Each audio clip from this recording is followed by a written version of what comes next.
Hi, everyone, and thanks for checking in with us at Funeral Innovations Trends, Tips, and Technology, where we chat with leaders in the profession to discuss marketing trends, business tips, and technology innovation. We also chat how digital marketing helps you better serve your families. I'm Heather Musiewski. I am the Marketing Director here at Funeral Innovations. And I'm Joey Haas. I'm the Marketing and Design Coordinator at Funeral Innovations.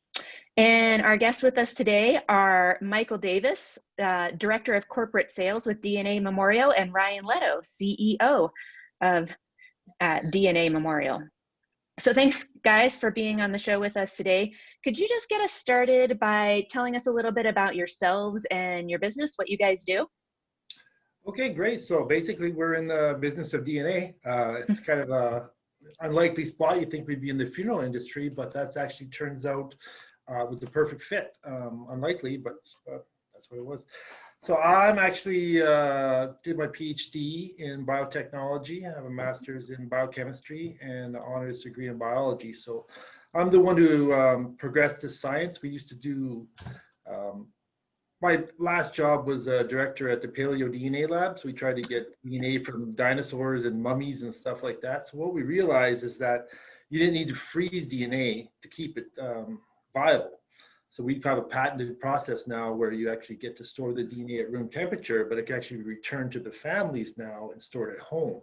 So once we came up with that idea, we figured out, well, how do we market this? And it turned out people weren't that interested in saving their DNA when you could just do it tomorrow or the next day or the next day. Turns out the funeral home is actually the last spot you can actually collect that DNA. So that's where it kind of evolved into, and just with the changing marketplace and stuff, it actually became quite popular. That's great. So could you guys talk a little bit? Oh, and Michael, do you want to introduce yourself? Sorry about that. Yes, I'm Michael Davis. I'm the Director of Corporate Sales here with the team. My job is really to connect with the funeral homes, connect with the people that, connect with the families, discuss the benefits of our program and added value that we bring to the clients they serve. Great. So could you guys talk a little bit more specifically about what DNA Memorial does? I know obviously you talked about, preserving DNA and all that, but maybe share a little bit more about what you guys do specifically. So we actually offer some of the tests too that go along with the DNA. So not only do you store the DNA, we also offer ancestry testing, because most people don't know you can't get ancestry testing after you've deceased. 23andMe, Ancestry.com, you just can't send it to them, it'll fail. So they have to send it to us first, we process it, and we've partnered with other companies like Living DNA, where you can get your ancestry done, and then you can download it and upload the data to 23andMe and Ancestry.com. Plus, we also do a lot of genetic testing. So you can get your grandma or grandfather or parents. This is our report. It's about 200 pages of different diseases, anywhere from all the cancers to Alzheimer's. You can get your predisposition found out. So what's really important about that is building a generational library of having your grandfathers, your fathers, and sons' DNA. You can start to measure mutations over generations and start to actually predict what diseases you're going to get. And a true story actually is a lady in Toronto, Ontario. She had her grandmother's DNA, and she had her mother's DNA, and she had her DNA. And they tested it over generations, because she developed breast cancer in her early 30s, which is fairly young because they started screening around 40. So they tested back and they saw that her grandmother and her mother both had the genes, even though they didn't have the breast cancer, but the mutations were starting to accumulate over the generations. So they predicted her daughter was going to get breast cancer, but not only was she going to get it, it was going to happen earlier in her life. So I think she got it, they started screening her around 25 and she developed it at 28, and they were able to treat it immediately. So she didn't have any of the mastectomies or anything the mother had to endure. So she was able to get that treatment because they were looking for it, waiting for it. So that's some of the power now that they can use the generational DNA, right? That's really interesting. And that kind of leads right into my next question, which was why is this important that families should do it? Why should families be thinking about collecting DNA from a deceased loved one's? Why should funeral directors be interested in providing this service?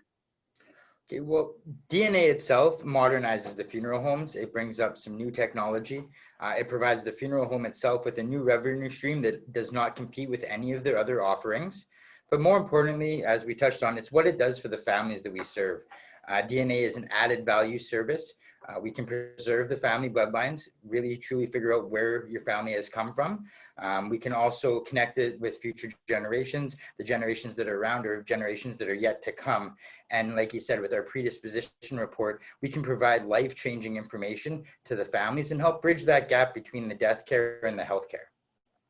Actually, one thing to add to that too. So we only really know about 5% of what the DNA does. That's it. So the other 95%, we're really not sure what it does yet. So once it's gone, right? So you won't be able to get it back. And there's actually a really great study in one of the neuroscience journals where they've done with rats that have actually indicated there's some sort of memory actually being able to be passed down through generations too, right? So just having that insurance policy of, we don't really know exactly what's in there. What we do know is powerful. What we don't know could be way more powerful.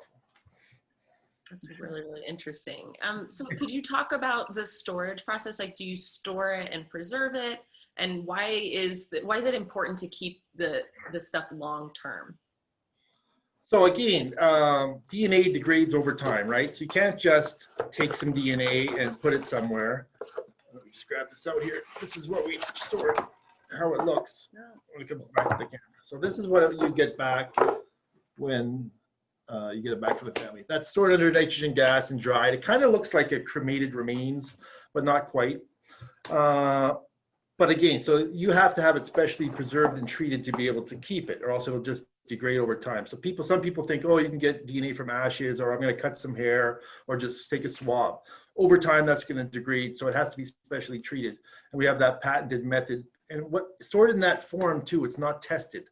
So there's no data floating around, no insurance company can get it, no police can get it, anything like that, right? So it's in an untested form that they can access if they ever need to, if someone gets sick, or if they just want to build that generational library. Interesting. And so I'm assuming that could also be used for, you said, for the ancestry, if say people want to find out their grandmother's ancestry. Okay. Or someone close to me, we did a DNA test with them because they were adopted and they found their birth family based off of that. So it could be that kind of thing too, exactly. Not just medical details. Interesting. Yeah. And that tiny little vial has hundreds and hundreds of tests in it. So it doesn't have to be done today. It could be done 50 years from now, 80 years from now, 100 years from now, right? So you can keep going back to that vial again and again, and especially as we find out more and more and more stuff, right? Right. Yeah. Do you also have a system where you guys store it for the family? We do. We do have secure storage, but I would say 99% of our clients are opting for the home storage. And the thing about it in that form too, it also can be incorporated into other items. So we have a company that we've licensed that they make pendants and they do swirly glass and all this other stuff. So instead of ashes being included, you can include the DNA into the. Oh, interesting. Good thinking. So could you guys talk about how the DNA collection process works? Who does it, and who has the tools and kit and all that stuff? So this is the beauty of the whole thing. This is how simple it is. They get some swabs, 6 swabs. This can be done before or after embalming. We have all the techniques to clean it out, right? You take 4 swabs, stick it in this little envelope that's coded to the funeral home. And then the other 2 swabs goes in the client file as a backup in case this ever got lost in the mail. Hasn't happened yet, but knock on wood. And that's it. That's all you do. Simply inside cheek swabs, pressing fairly hard to put in there and then send it to us. That's all. It takes 2 minutes to do. Plus, there's a couple of situations where, pre-20-week babies or severe degradation will need some cord blood or possibly a tooth or some tissue, but 99% of the cases are simple cheek swabs. So that's interesting, and it doesn't sound terribly complicated. So is there any training that the funeral directors need if they decided to go with this service? Yeah, so we do offer a 45-minute, usually a webinar-based training. It's actually more just getting the clients comfortable with the products because it seems like a little bit out of their wheelhouse when they first get involved. But once we explain the process, how easy it is, And then they don't have to be DNA experts. We're there to support them. We have a 1-800 number they could talk to anybody. Same with the families. Even though we don't discuss pricing or deal with the families directly, we do support them in the questions and the answer, the testing, all that kind of stuff. So it's actually super easy. And yeah, most funeral directors and we also offer them, our own funeral directors that sign up with us, they're allowed to go through the process for free. So even we'll send you guys some kits if you guys want to go through the process for free, just to get your own, right? Just once people do it, they kind of get addicted to it. They start going down those rabbit holes of, oh, who was I related to, Sweden, and all this other stuff, right? Totally. So is there anything else that should be known about this service, maybe that people don't know, right, looking at your website or something like that, that you guys want to share? Anything you want to share on that? Well, for the funeral homes that we really provide everything for you. It is a chance for a new revenue stream with zero startup costs. So we'll provide the funeral home with the displays, we'll provide them with the funeral director's guides, sales manuals, we'll provide them with all the sample kits that they need, ongoing training for their funeral directors if it's something that they want to do monthly, just to rehash, to bring up new things, to discuss what's working and, figure out the best ways to implement it. We'll also help them strategize by, making this available on their websites or doing social media posts to let people know that it's, it's an offering, a service that they are offering. We're here to help support them. We're here to help them be successful in their launch with this program, to make sure that we alleviate any of the stress points that they have and any of the stress points that the families have that they're serving. One thing I did want to add to that is it kind of changes the conversation, especially on the pre-need side. It changes the conversation from death care to health care, right? So you're actually helping the survivors instead of focused on the person that's passed away. It goes over very well on social media, and it goes very well in the news instead of that negative slant sometimes people have about talking about death. It changes that conversation. So people are more engaged about talking about it because it's not, what can I do for my grandson, rather than, grandpa passed away kind of thing. Interesting. So it sounds like you help them with kind of funeral directors with overcoming objections, a little bit with marketing. Do you give them any guidance on pricing? Yeah, so we do give a price sheet, but we should give them a range because there's different, we deal in, from Sweden to Canada to the US, different regions in the US are all over the place too. So we give them usually a pricing structure where we say, don't go below this price, but you can charge anything you want on top of this price kind of thing. We have a suggested retail price, yeah. And then we have packages. Yeah. Mm-hmm. Go ahead, you have packages? Yeah, so what we found is when families were coming into the funeral home, this was at Smith's Funeral Home in Ontario here, one of the families, one of the people that died from a cancer, turns out everybody in the immediate family ordered the test and wanted the home banking. So now you're not only selling the products to deceased people, the people that are alive say, hey, let's all get this together. So when we have the whole family together, we'll offer packages where they can all get it done for substantially cheaper, right? Interesting. And Joey, before we move on to that next question, will you guys just talk about distribution? Who is adopting this? Where are you in funeral homes in different regions? How many funeral homes are you working with? That sort of thing. So rooftops, we're probably about 900 rooftops right now. Arbor Memorial is the biggest funeral chain in Canada. They have us in all their locations. We have, tons of independents. Our favorite customer is actually the multi-location family-owned independents. We just love working with them. Usually great people and they, great business. So those are our favorite customers, and we have lots of those like Schrödinger in Ohio and the Gaffneys in Washington. And so regionally we're spaced over the entire US, entire Canada. We have the biggest chains in Sweden. We're working in the company in Ireland, and then we're moving into Germany as well. So we have interest from Australia. So it's actually a global thing. But I would say the Midwest US is actually surprisingly one of our best clients. Interesting. Yeah.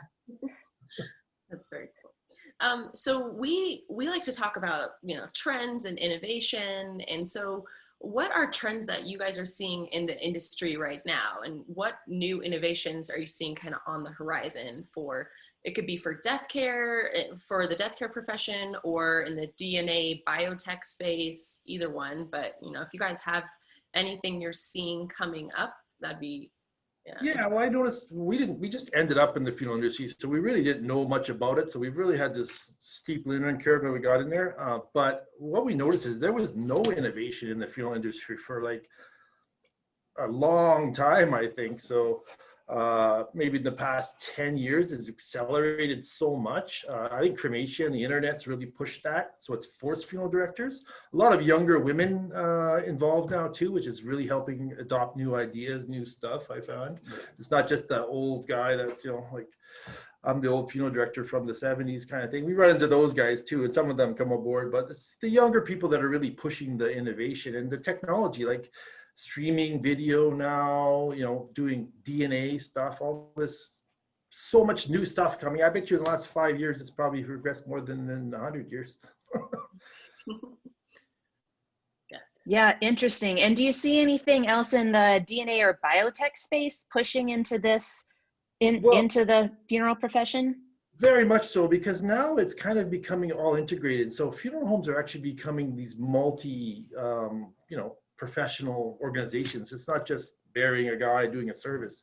They're offering counseling. They're offering now pre-needs. They're offering, you know, now with our healthcare stuff, that kind of thing. So they're becoming a multi. I think that's where it's going to evolve to. Is they're not just going to be a death care space. They're going to be counseling. They're going to be a whole support structure for the family. That's what I really see coming. That's a really interesting insight, that more big picture. Yeah, the caring for the family and however they need, whatever that looks like. And I know that, I mean, the biotech space is just, it's evolving so rapidly right now. So who knows what else you guys will be able to figure out to help folks out. For sure. Yeah. So where can people find you guys online? How can people contact you? How can people get in touch? Well, they can go to our website, dnamemorial.com, or our direct-to-consumer website, lazarusdna.com. You can reach us. Our emails are our name, michael.davis@Global Genetic Health. We are available here all the time. You know, we're always interested in hearing customer feedback, hearing from the funeral directors who, you know, possibly want to bring us on, or people who have been dealing with us for a long time and had successes. And even some of the ones, you know, who haven't had it be as successful, we like hearing from them too, because, you know, there's just little ways that we can tweak it to make sure that it's working for everybody. We also do some educational stuff too. I did a webinar for the NFDA. We're going to be doing another one of those pretty soon. So you'll get your professional credits kind of thing. We're going to be hosting one of those for the Ontario Funeral Directors Association. And then we're working with the Australia directors too, to give them a CEU credits kind of thing. So I'm really working on that side of things. And eventually we're developing a module for certification for funeral directors so they can get certified. So make sure everybody has the same standard of knowledge. So it's, you know, there's no different levels all over the place here.